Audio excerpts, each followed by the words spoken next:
Genesis 9 is going to be complicated for a bit. The two messengers entered Sodom in the evening. Lot, who was sitting at the gate of Sodom, saw them, got up and greeted them, and bowed low. He said, "Come to your servant's house, spend the night, and wash your feet. Then you can get up early and go on your way." But they said, "No, we will spend the night in the town square." He pleaded earnestly with them, so they went with him and entered his house. He made a big meal for them, even baking unleavened bread, and they ate. Before they went to bed, the men of the city of Sodom, everyone from the youngest to the oldest, surrounded the house and called to Lot, "Where are the men who arrived tonight? Bring them out to us, so that we may have sex with them." Lot went out towards the entrance, closed the door behind him, and said, "My brothers, do not do such an evil thing. I have 2 daughters who are virgins. Let me bring them out to you, and you may do to them whatever you wish, but do not do anything to these men, because they are now under the protection of my roof." They said, "Get out of the way." And they continued, "Did this immigrant want to judge us? Now we will hurt you more than we'll hurt them." They pushed Lot back and came close to breaking down the door. The messengers reached out and pulled Lot into the house with them and slammed the door. Then the messengers blinded the men near the entrance of the house, from the youngest to the oldest, so they groped around trying to find the entrance. The men said to Lot, "Who's still with you here? Take away from this place your son-in-law, your sons, your daughters, and everyone else you have in this city, because we are about to destroy this place. The Lord has found the cries of injustice so serious that the Lord sent us to destroy it." Lot went to speak to his sons-in-law, married to his daughters, and said, "Get up and go out of this place, because the Lord is about to destroy the city." But his son-in-laws thought he was joking. When dawn broke, the messengers urged Lot, "Get up and take your wife, your 2 daughters who are here, so that you are not swept away because of the evil in this city." He hesitated, because the Lord intended to save him, but the men grabbed him, his wife, and his 2 daughters by the hand, took him out, and left him outside the city.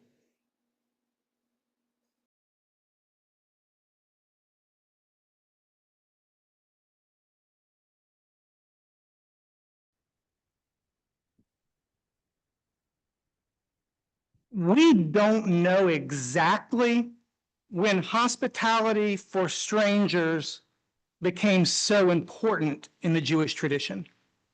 We don't know exactly when sanctuary for travelers became such a core concept, but we do know how important of a role it plays in that cultural story, in the Jewish religious tradition, and as it becomes the foundation for Christian teaching.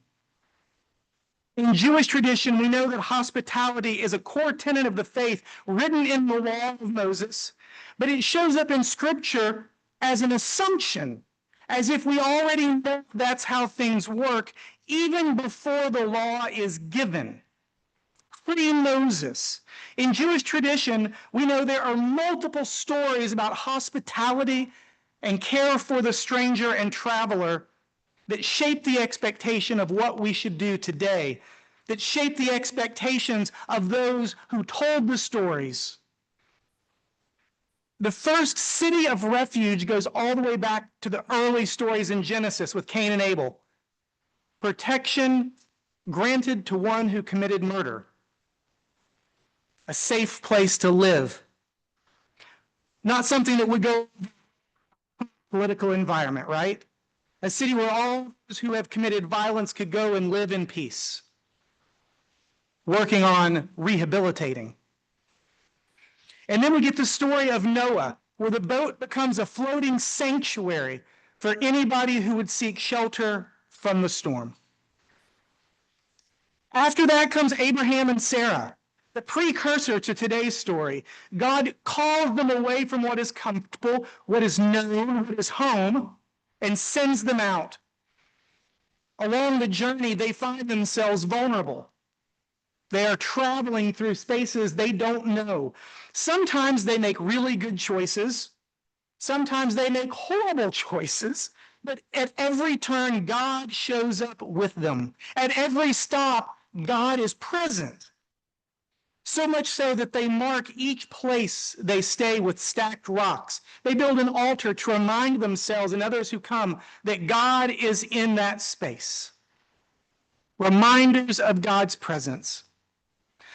A little later in the story of Abraham and Sarah, Genesis 18, just one chapter before this, Abraham and Sarah have settled and made a home for themselves. Some travelers come into their land, and Abraham rushes out to greet them, much like Lot did in chapter 19. Abraham brings them in, and Sarah makes unleavened bread and cooks some meat, provides milk, and feeds them. Abraham and Sarah insist they stay the night under their hospitality, their protection. During that visit, these travelers turn out to be messengers from God. They speak of a baby that Sarah will have, even in her old age, the promise of the covenant God made with them so long ago. They speak of God's covenant with their family for generations to come. They speak, and as they do, Abraham and Sarah realize they have been entertaining angels all along. The next morning, Abraham walks with them to the edge of his lands, and as they leave, he tells them to seek out his nephew Lot in the next town over as they travel. The angels are grateful for Abraham and Sarah's hospitality, and Abraham assures them Lot will offer the same because he's under that same covenant with God. At this early point in the Jewish tradition, hospitality to strangers, sanctuary for vulnerable travelers, is already a core narrative.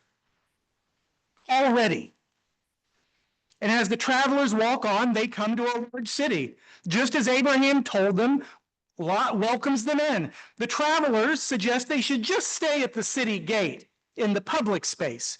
But knowing it's a dangerous city and feeling responsible to care for those in need, Lot takes them just as his uncle taught him to, brings them into his home, makes unleavened bread just like Abraham and Sarah did. Unfortunately, Lot is not a citizen of Sodom. He is still an immigrant himself and legally does not have the authority to invite strangers inside the city gate. He apparently has made enough of a life for himself that he has property inside. He has a home with doors he can lock, a place to protect his family. The community comes, locals come to ask questions. Now here's where the story gets a little complicated in our English translation. In the Hebrew, it says they come and ask that they might yada them. Yada doesn't mean anything sexual. Most of you who've ever watched an episode of Seinfeld might know what yada means. Yada, yada, yada, you know, you know, you know. Yada is to know. It's a modern English euphemism for sex. It's not an ancient Hebrew one. It's like somebody saying, I think Sandy's cool. And then assuming that that would hold up 2,000 years ago. Projecting our cultural language onto an ancient culture doesn't make it accurate. They came to know them. Why? Because they were strangers, and it was an inhospitable town. How do we know that? Because later on, when Ezekiel is chastising the leaders of Israel as a prophet, 1,000 years later, he says, you are corrupt and inhospitable like your ancestors in Sodom. They're clear about what the sin of Sodom is. It is a failure to welcome the stranger. It is inhospitality. It is taking advantage of those who are vulnerable. These locals come and make demands to know these strangers, probably to squeeze them for any money they have, to take advantage of them, or to throw them out of town simply because they're not from around here. They demand, they intimidate, and Lot begs them not to be so fearful. So isolation is so inhospitable. But the locals are about to knock the door down. Lot has asked nicely, he has begged sincerely, and then he tries to pay them off with his virgin daughters as the prize. This is horrific. Let's be honest, there's no way around it, there's no way to sugarcoat it. Lot offering his daughters as payment, like a toll or a tax, is really uncomfortable. There is no way to pretend it's okay. Yet, it was sadly common in that day. Women were loved, but disposable. Women were married in arranged relationships with a price tag connected. The family marrying the daughter often paid what it would cost for the husband and his family to feed her and house her until she provided sons who could work the field or the herds or be a part of the family business. That was the economic reality they lived in. We see this through the stories of Ruth and other places in profound ways. This is also the history of the dowry in marriage. Why does it matter? Because this was a financial proposition, not someone being propositioned for sex. This story is often dismissed for what it's truly telling us because we've hijacked it for another purpose.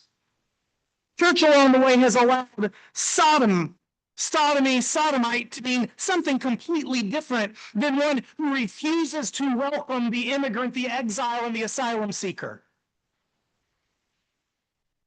Because this story was about protecting those under your hospitality at all costs. It was about protecting the stranger, sadly, more than their own children. Something we can clearly debate. The importance of the principle is made vividly clear in this story. Lot was willing to go to extremes to protect those who came into his care and his community. So it asks the question today in our context, what are we willing to give up to protect those in our care? Are we willing to spend money to support those who are seeking sanctuary? Are we willing to give up space to welcome the vulnerable traveler? Are we willing to sacrifice some of our own safety, our own safe haven, to make sure someone else has a safe place to sleep? What are we willing to do? Hospitality often talks about in reference to snacks. Maybe a continental breakfast for a meeting or for someone staying the night. Hospitality often gets talked about as an industry that involves drinks and appetizers, a cocktail or a glass of wine. And those who serve get tips for their effort. In this context, hospitality is something different. Hospitality in the Jewish tradition was about protection from the elements, protection from real dangers, protection that might require sacrifice. We are living in scary times, and so many people have good reason to be seeking a safe place. So many people have good reasons to be in need, to be vulnerable. We can't just blame those in need for their predicament. We live in a scary time. Many of the nations people are leaving, coming to the United States, are unsafe because of our past policies. Much of their vulnerability gave us our comfort. They're coming from unsafe places because we supported dictators and cartels in the name of fighting communism or making a dollar. Do we now turn them away? Do we now treat them as criminals? the law of Moses, the law of hospitality that goes on.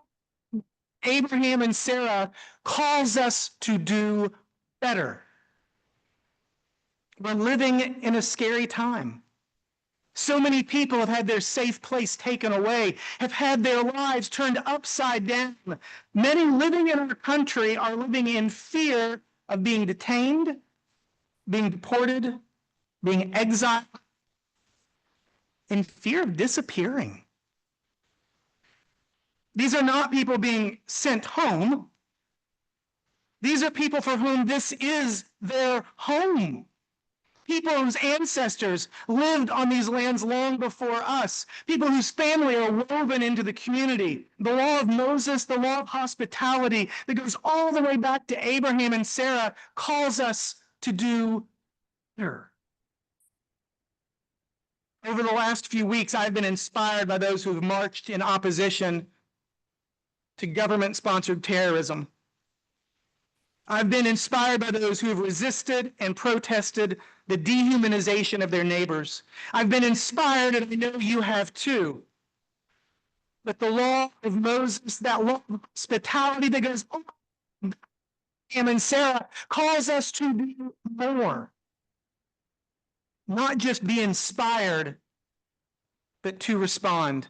To use what we have, our voices, our phones, our email, relationships, our privilege. When people say, "They're here to steal our jobs," or "They're here because they're criminals," we can ask questions like, which is it? Are they taking our jobs, or are they criminals? Are they drug dealers, or are they people looking for work? Which is it? We can confront the narratives that are cyclical conversations that don't make sense with logical questions. We can enter into dialogue and ask people what they're really afraid of. Put facts on the table. Try to understand each other. When people say they're bringing guns into our country, they're bringing drugs into our country, we can ask questions like, where did they get these guns? They're illegal to make them in Mexico. The answer is they came from America. Where did they get these drugs and who's buying them? Why are they bringing them to America? Where did this drug trade start? When we start putting the bigger picture on the table, when we start wrestling with the story, when we start wrestling with our nation's responsibility in the humanitarian crisis we have created along our borders, we then have to look at those we have vilified in a different way. We have to start challenging what's really behind the violence and the fear. You can start to put words like racism back on the table for conversation. We can put the spiritual law of hospitality on the table for conversation. We can tell stories about farmers and unions, organizers and prophets standing up for people's rights. Dolores Huerta, Cesar Chavez, and modern voices like Daniel Huerta and Tanya Lopez.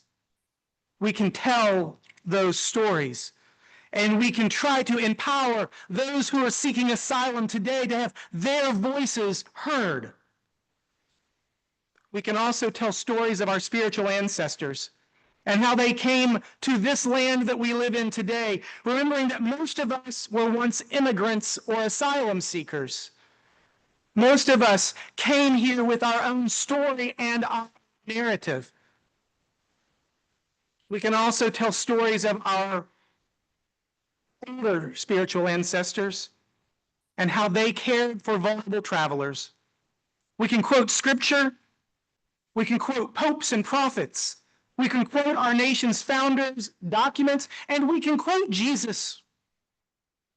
We can challenge the picking of individual scriptures and ignoring the full narrative, ignoring the gospel of Jesus that calls us to love our neighbor without leaving a whole lot of room for nuance. We can join other Christians in quoting Genesis 19, calling our sisters and brothers in faith to be faithful to the actual story, to welcome the stranger, to protect the immigrant, to give hospitality to the vulnerable and the asylum seeker, to use what God has given us, not to protect ourselves, not to protect our portfolio, not to protect the power of those in power, but to use what God has given us, to welcome God's people, remembering that we were all once strangers in a strange land. We all could be vulnerable at any moment, leaning on the hospitality of others to get us through. This is not about kings or no kings. This is not about politics or parties. This is about a covenant with the living God that calls us beyond our fear, that calls us beyond our security, beyond our own comfort. This is about our covenant with God going all back to Abraham and Sarah. This is about the teachings of Jesus, the very teachings and example of Jesus. And how will we use what God has given us to love our neighbor, to welcome the stranger? How will we use what God has given us to entertain angels without asking for their papers?